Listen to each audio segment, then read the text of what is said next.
We're talking to Kwame Leo Lillard, and the topic is U.S. colored troops and the Battle of Nashville. And of course, Brother Lillard, during this last segment, let's talk about the troops and the Battle of Nashville. And I think you've already indicated how significant Nashville was. But let's get into a discussion about the battle itself. Okay. The battle occurred on two major days, December 15th, December 16th, 1864. Now, the war had been going on for 3 years at that point, 3 years.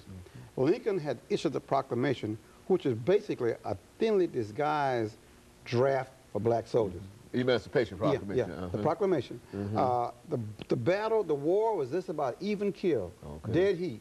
They were having trouble getting more white people to come in and fight. At that point, it was clear it was about slavery, and many white Northerners were not inclined to free any slaves. So Lincoln had a dilemma. How are you going to prosecute this war with soldiers and you can't find none? So he had a ready ample supply of 200,000 strong, you know, excellent shot black men in the South who knew how to hunt, who knew hard labor, who knew how to fight. So he was able to recruit through the Emancipation Proclamation to about 200,000 black soldiers to win the war. But therefore, by 1864, it was clear he had an ample supply to go ahead and defeat the Confederate Army. In Nashville, the battle had gone from Chattanooga to Murfreesboro, to Franklin, and finally to Nashville. So Nashville was the final crowning battle. And unlike the other battles, it didn't happen in the field. It didn't happen like Gettysburg in the middle of nowhere. It happened right inside the city. Very significant. And you could see that the way the battle lines were shaping up on December 15th, that General Thomas was going to use black troops to break the major strong point of the Confederate. Of course, at that point, black men was expendable. But that's what the black men did.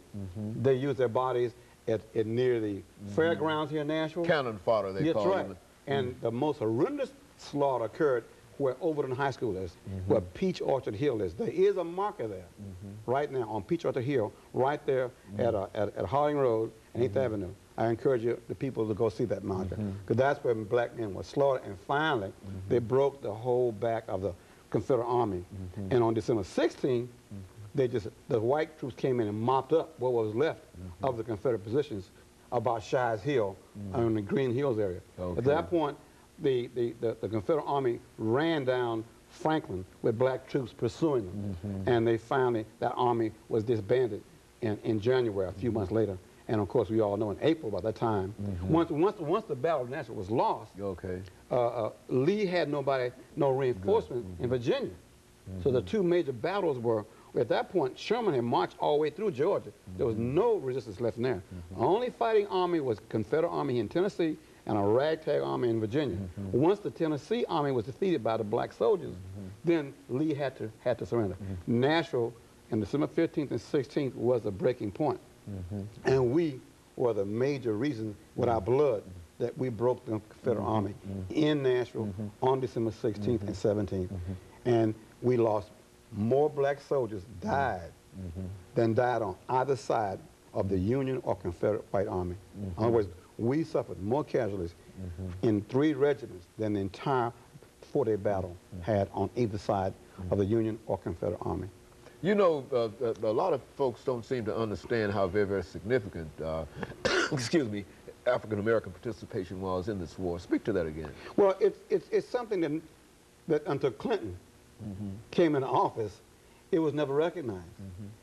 When Lincoln was killed and they had the celebration of the victory of the Union Army in Washington, D.C., they did not invite a single regiment to parade down Pennsylvania Avenue. So it took from 1865 to Clinton was in office to recognize the black soldiers. That they had actually fought in the war. Exactly. They were a non-entity, Brother Hannah. They didn't exist. There were no medals. There were no movies. There were no statues.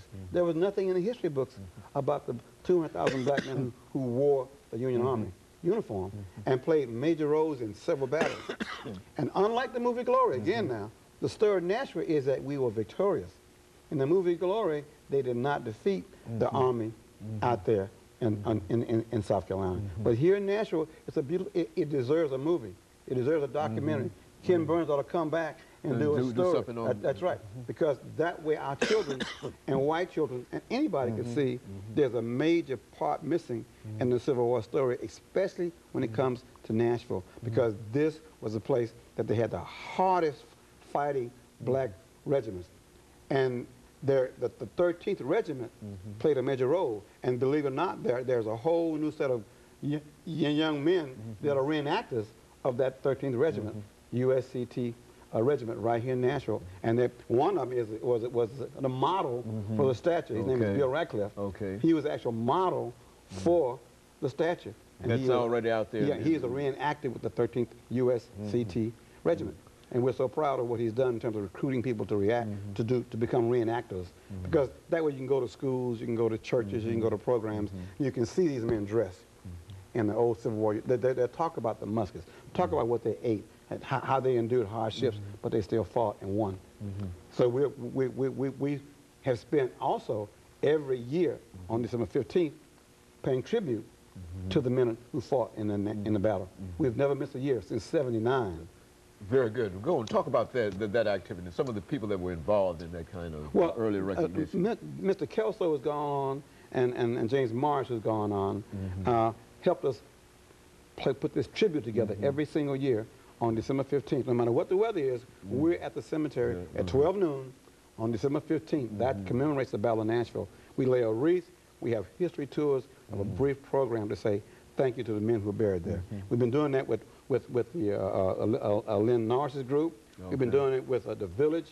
We've been doing it with many Boy Scouts. We've been doing it with a lot of fraternities and sororities who ask their recruits that they're going through the line to go out there and participate.